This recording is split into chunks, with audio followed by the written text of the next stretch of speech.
I grew up way faster with the help of my father. The thing is, I have a very strange, a very mixed relationship with my father. It's not obviously the greatest relationship, but nonetheless, it's still one of my most unique relationships I have today. And so the reason I'm saying this is because I grew up very fast with the help of his, because when I was a small boy, I didn't really like to study, okay, to do my homework. Yeah, I think most of that was pointless from that point and onwards. And thank God for me, I was able to learn how to read and how to write. Actually, not fast, but now that I'm thinking about it, I can relatively good both of those things to a relatively good extent, at least for me. And the reason why it was important for me to the reason it was way important for me to have my father by my side when I was growing up was because he was criticizing a lot, but not in a evil, let's say, way, or in a more like in a annoying way, okay? And essentially this means that for every time that I was having fun, playing my games and doing everything except for the so-called homework, he was coming along and he was asking the question, when are you going to do your homework? And my answer to that was always now, immediately, without second thought, because he was thinking of that and he probably got annoyed, if not starting to get annoyed. So I was doing that almost immediately for every time he said he was asking the question, okay? And of course, I didn't really like doing my homework, except not only because I didn't like doing it in the first place, but also I didn't know how to do it. So when you are stuck in a situation where you must do something that you do not know how to do, you, in a way, get in a little bit of a desperate situation. And many times he wasn't so harsh on me, but sometimes he did. And when he did, I had a lot of anxiety, okay, in a way. And I had this cold, almost freezing sense of anxiety when I didn't make it. And it was natural for me not to make it, because I was still a very young boy. I didn't know how to study in the first place. I didn't know how to do my work or my homework properly. And the idea behind his help is because I will start to see a side of, I don't know, in a side of society, let's say, that most parents would do exactly what he did. And I wouldn't approve of what society had to say. And I wasn't thinking, of course, at the time. I was way too young. But when I grew up, I was thinking of these times behind, of these younger times of mine. And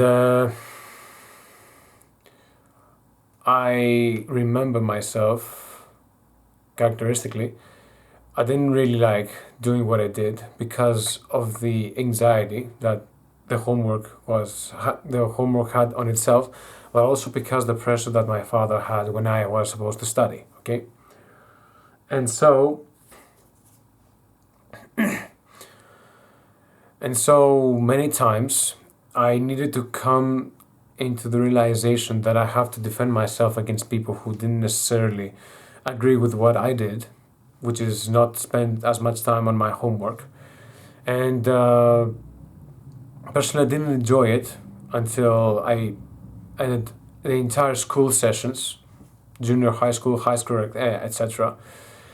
And the reason that I think I started being very good at studying or writing, at least for my own taste, was because exactly I had my own taste, meaning that I was reading for my own reasons and I was writing for my own reasons as well. Excuse me. And I started remembering that I was in a very difficult situations and very strong fights with my father exactly because I wasn't able to study hard, and I also couldn't really do it. I wasn't encouraged to do it and I didn't really like it. And the thing is, I started saying no at a very young age. Essentially, I got into strong fights in very stressful situations with him. And many times I thought, in a way, I wasn't gonna make it. That sounds a little bit dramatic, but when I was a young child and I didn't think I could defend myself against bigger, stronger people like my father was back then, right? Uh, I didn't really like the atmosphere, and I didn't like it when I was supposed to work the homework that I did not know how to do, and I was supposed to find out how to do it just because I was supposed to be do it. I was supposed to be doing it. Okay, right? And the reason that I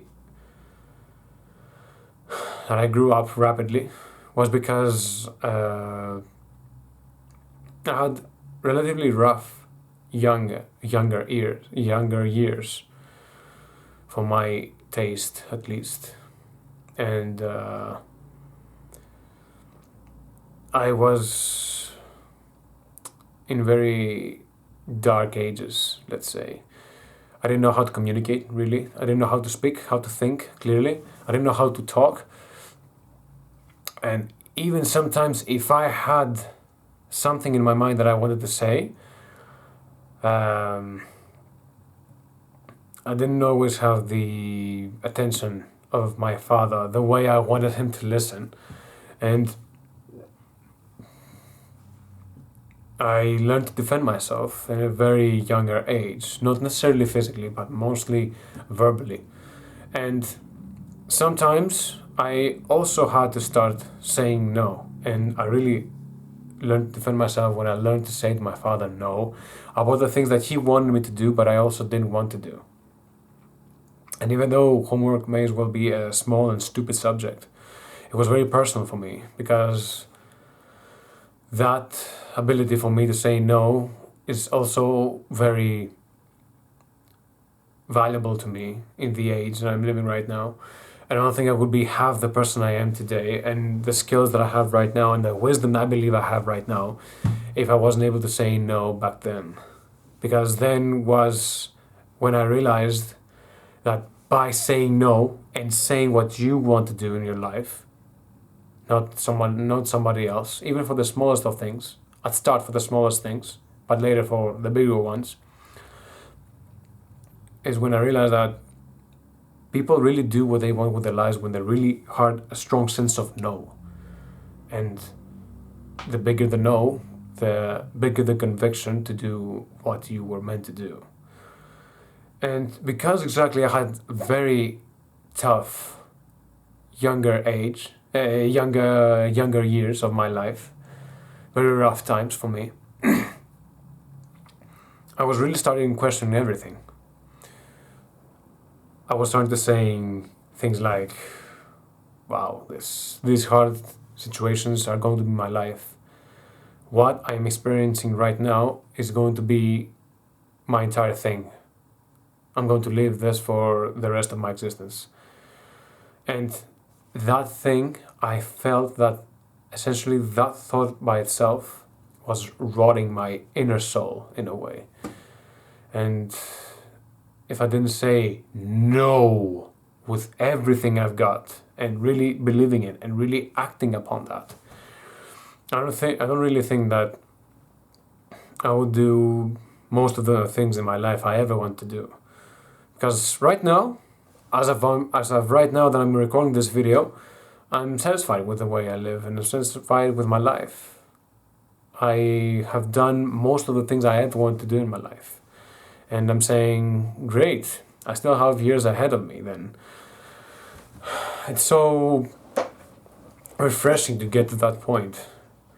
And what I'm doing right now, me being able to be a healthy person, talking to a camera and talking to other people as well, would not be possible if I didn't grow up as fast as I could. And saying no is one of my greatest assets, at least back then. And now it is one of the things that I appreciate my father more than anything else. Rough times with him, but justifiably so in the end. The beautiful thing is that just because you had bad relationships then, it does not mean that this is the end of your relationship and this is how it's going to permanently stay. It's just that when you grow up, you learn to communicate, and then you start learning to make your message clear to the other person. Because the other person, let's say, even at the worst case scenario that the other person doesn't know how to speak to you, even if it's a close relative, right? Like my father. When he or she really cares, they are there. And when you know how to present your message, they're probably going to listen to at least some of those things, intentionally.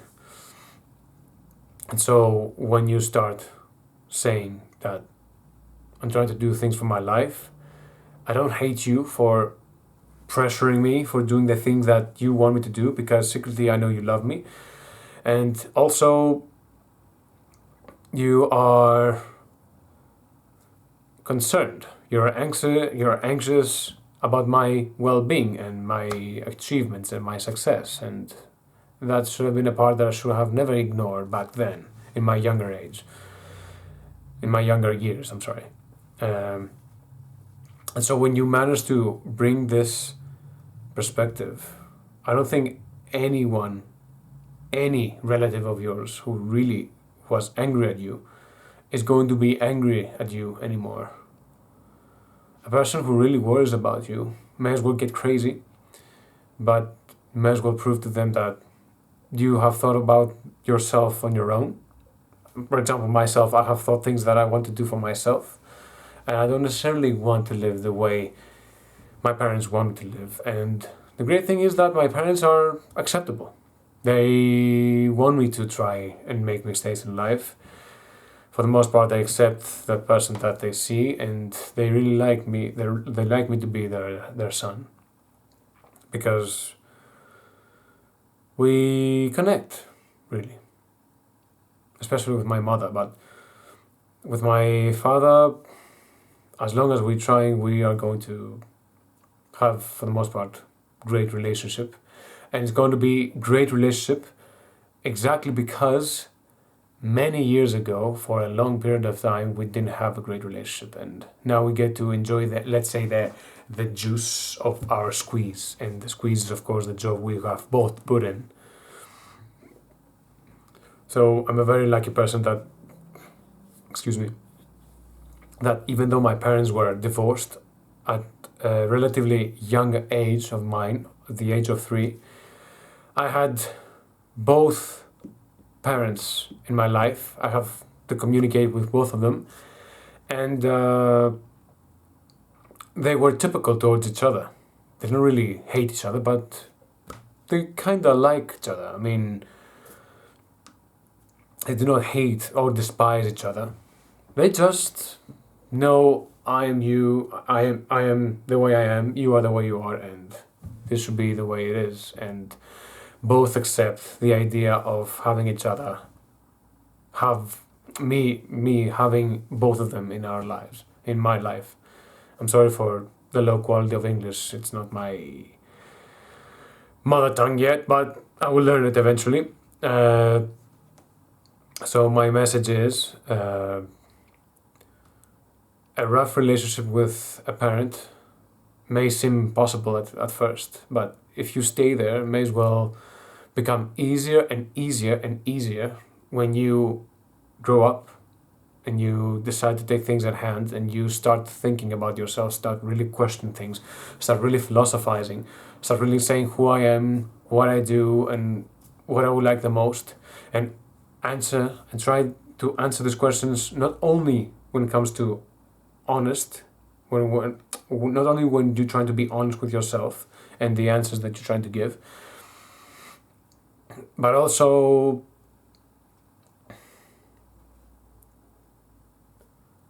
be honest, but also make it clear to other people who care also about you. And for the most part, I think my parents care about me, so when they hear about me saying what I want to do in my life, my parents accept it because they want me to do the things that I want and they want me to be happy. They want me to be happy, they want me to succeed the ways I want. And even though they are parents, they're always going to worry and we're always going to disagree on some things, but nevertheless, they both tried. And my father tried to do his best in his own way. He was, let's say, the first bully, but he wasn't a bully, he was an actor of being a bully. Until I learned for me to say no and stand up for myself and fight and defend myself against difficult situations. And now my relationships are much more meaningful. My relationship with him is a unique one in a way, and I don't begrudge anything from him. He tried and he did what he knew. He's not bad, he's not the greatest, but he tries. That's all you care. As long as he tries, well, we're all good to a certain degree. And so this is my main message for this video. I just want to say that even though our parents may have their moments, they have their worries, they are, it's like we feel our parents as if they are against us.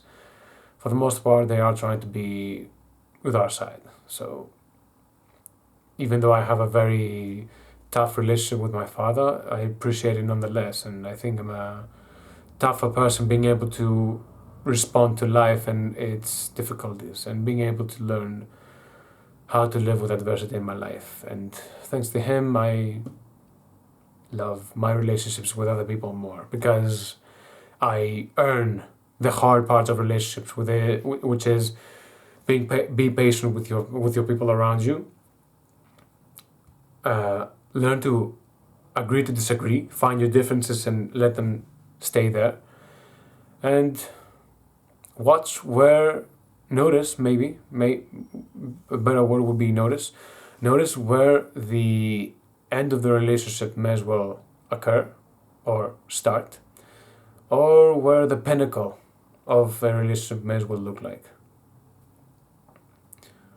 Again, I think I'm very lucky that I have both of my parents in my life. That is very rare, even for a person that has both of his parents in his life, but my parents are divorced from a very young age. I'm satisfied with my parents and my relationship with them and my ability to learn from both of them. And I thank both of them dearly. So yes, that was my message for this video. I hope you really like it, and more are coming along the way. Okay. Thank you once again. Thank you for your time, and I hope to see you again. Okay.